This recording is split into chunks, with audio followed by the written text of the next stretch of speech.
নমস্কার viewers, finance with Malay চ্যানেলে আপনাদের স্বাগত। আজকে থাম্বনেল থেকে বুঝতে পারছেন তো আজকালের বিষয়বস্তু কি। বিষয়বস্তুর আজকে যেটা বলবো একটু মন দিয়ে শুনবেন। অনেকে প্রশ্ন করেছেন, বিশেষ করে তরুণ বাবু, যে ভালো স্টক কি করে বাঁচবো। দেখুন, প্রায় 4,000 4,500 মতো স্টক আছে আমাদের এনএসসিতে। তো এর মধ্যে প্রত্যেকটা স্টক দেখে দেখে দেখে দেখে পড়ার প্রচুর সময় লাগবে ঠিকই। দেখুন, আমাদের যতগুলো স্টক আছে না, প্রত্যেকটা স্টককে ক্যাটাগরিক্যালি ভাগ করা হয়। যেমন ধরুন, ওষুধের স্টককে ফার্মা স্টক। এখন তো নতুন নতুন সেগুলো নিয়ে ইন্ডাইসেসও আছে। যেমন ধরুন, নিফটি ফার্মা, নিফটি রিয়েলটি, এখন Nifty chemical, Nifty automobiles, Nifty auto, এরকম বিভিন্ন সেক্টর আছে। Nifty FMCG. প্রথমে কি করবেন, ওই সেক্টর ওয়াইজ আপনি আপনি কী ধরনের স্টকে ইনভেস্ট করতে চাইছেন, লার্জ ক্যাপ না মিড ক্যাপ না স্মল ক্যাপ, আপনার রিস্ক অ্যাপেটাইট অনুযায়ী আপনি স্টক বাঁচবেন। ধরুন আমি বলি, আমি যেটা করি যে স্মল বা মিড। তো আমি নিফটি এফএমসিজির যতগুলি স্টক আছে এনএসসি থেকে, আমি বার স্ক্রিনার থেকেও বার করা যায়, বার করলাম। ধরুন সাপোজ নিফটি এফএমসিজিতে ধরুন 250 স্টক আছে, উদাহরণ নিয়ে বলছি। এর মধ্যে আমি দেখব আমার যদি স্মল বা মিড হয়, মিড স্মল, এই মিড স্মলে এফএমসিজির মধ্যে প্রমিসিং স্টক কোনগুলি, মানে যার সেলস গ্রোথ ভালো, যার প্রফিট গ্রোথ ভালো, যার বিজনেস মডেল আমার পছন্দ, মানে আমার যে ক্যাটাগরি, সেই ক্যাটাগরি অনুযায়ী মিড বা স্মলে কোন স্টকগুলি ভালো ভালো পারফর্মার, সেই স্টকগুলি আমি বাছবো। এটা প্রথম কাজ কিন্তু। আর এই বাছাইটা কিন্তু কন্টিনিউয়াস প্রসেস, মানে আপনি 5টি বা 10টি স্টক বাছলেন বা 15টি স্টক বাছলেন এফএমসিজি থেকে, এই 15টি থেকে যাবে আপনার, সেটা নয়। আপনার যে 250-300 স্টক এফএমসিজিতে আছে, সেইগুলিকে আপনাকে কিন্তু স্ক্যান করতে হবে। যে স্টকটি পারফর্ম করবে সেই স্টকটিকে বার করে, নতুন একটা স্টক যদি আপনার নতুন ভালো লাগে নতুন করে, তো সেই স্টকটিকে আপনাকে কিন্তু ওয়াচ লিস্টে রাখতে হবে। যাই হোক, আমি বলি এটা আপনাদের কীভাবে করবেন সেটা আরও ডিটেলস আলোচনা করবো। ধরুন এফএমসিজিতে আপনার 15খানা স্টক আপনার পছন্দের, আপনি কিনতে বলছি না, 15খানা স্টককে আপনি ওয়াচ লিস্টে রাখলেন। ধরুন নিফটি ফার্মা স্টকের ধরুন আপনার 12খানা বা 10খানা স্টক ভালো, 10খানা স্টককে আপনি ওয়াচ লিস্টে রাখলেন। এবার প্রত্যেকটা সেক্টর ওয়াইজ, নিফটি কেমিক্যাল বলতে পারেন, নিফটি অটো বলতে পারেন, হ্যাঁ, আপনি মিড মান না স্মল না লার্জ কোন ক্যাপে করবেন ইনভেস্টমেন্ট, সেই ক্যাটাগরি অনুযায়ী আপনি সেক্টর অনুযায়ী প্রত্যেকটা সেক্টর থেকে অন্তত 10টা করে স্টক, আপনার পছন্দের স্টক আপনি বাছাই করে রাখলেন। ধরুন এবার এবার ধরুন অনেকগুলি সেক্টর আছে। কিছু ধরুন আমি কথার জন্য বলছি, ধরুন আপনি ব্যাংকিং সম্বন্ধে বুঝতে পারেন না, ব্যাংকিং বিজনেস বুঝতে পারেন না, আপনার দরকার নেই নিফটি ব্যাংকের স্টক নেওয়ার। যেটি আপনি বুঝতে পারবেন না, যে বিজনেস আপনি বুঝতে পারবেন না, যে বিজনেস আপনার পছন্দ হবে না, সেই বিজনেস সেইটা নিয়ে আপনাকে সব স্টক ধরতে হবে, সব সেক্টর ধরতে হবে, তার কোনো মানে নেই কিন্তু। মাথায় রাখবেন।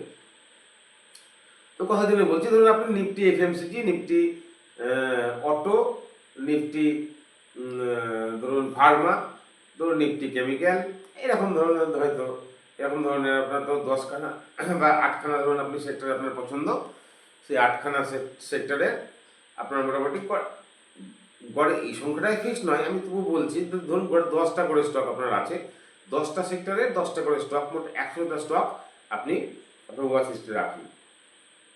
পছন্দের মতো, যাদের সেলস গ্রোথ ভালো, প্রফিট গ্রোথ ভালো, আরওসি ভালো, সব ভালো। পি হাই কম লো হতে পারে, সেটা পরের কথা। আপনার পছন্দের বিজনেস দেখে, বিজনেস পারফরমেন্স দেখে আপনি 10টি করে 10 10 100টি স্টক ওয়াচ লিস্টে রাখলেন। সেইগুলিকে ক্রমাগত আপনি ট্র্যাক করবেন, কিন্তু প্রতিটা কোয়ার্টার বাই কোয়ার্টার আপনাকে কিন্তু ট্র্যাক করতে হবে তার বিজনেসে কিছু চেঞ্জ হলো কিনা, তার বিজনেস মডেল চেঞ্জ হলো কিনা, তার কর্পোরেট গভর্নেন্সে কোনো সমস্যা আসছে কিনা। সমস্যাকে বাদ দিন, নতুন একটি স্টককে আপনি নতুন করে এনলিস্ট করুন, এবার আপনি ক্যাটাগরি সাজাবেন। এবার দেখবেন, এবার আপনি এইটা দেখুন, এইটা কিন্তু টাইম পরে আসবে, আপনার অভিজ্ঞতা যেমন বাড়বে সেই অভিজ্ঞতা অনুযায়ী আসবে।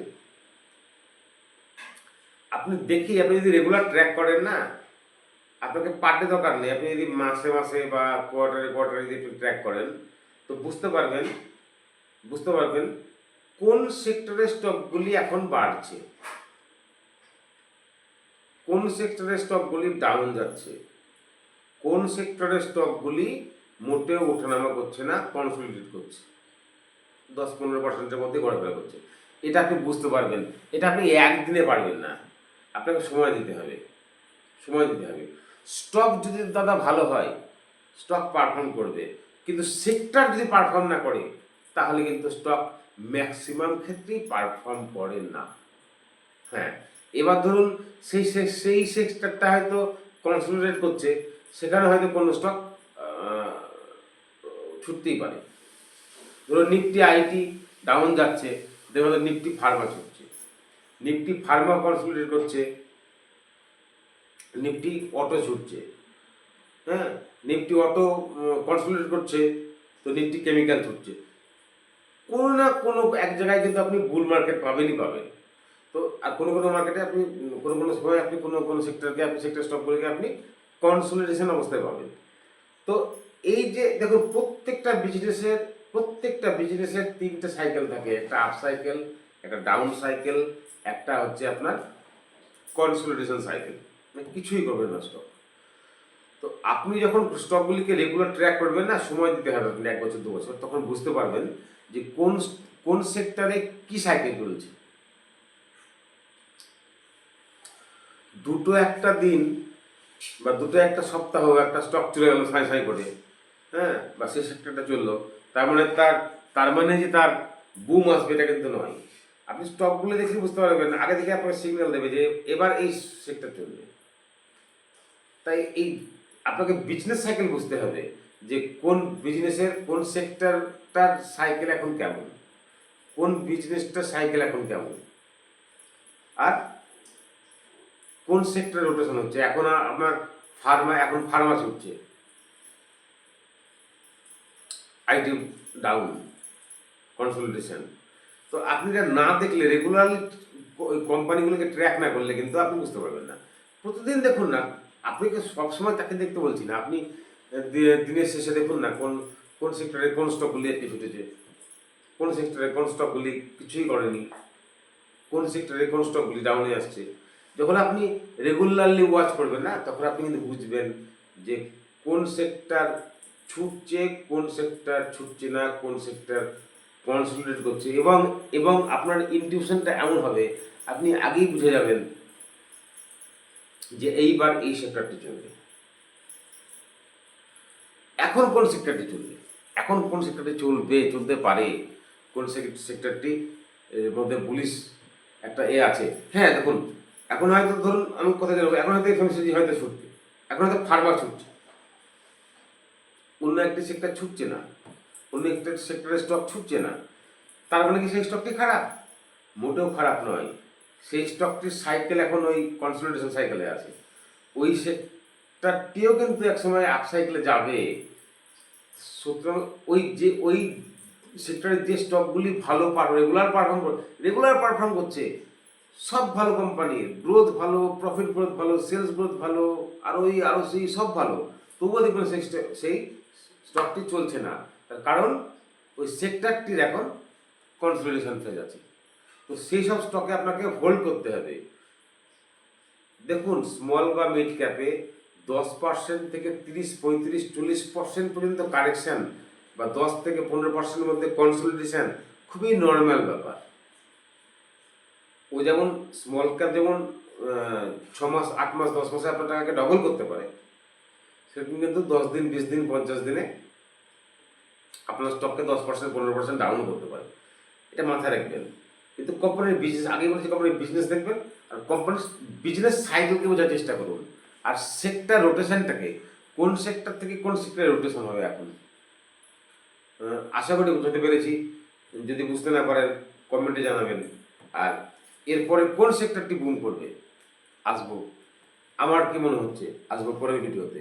সঙ্গে থাকবেন, ভালো থাকবেন, নমস্কার।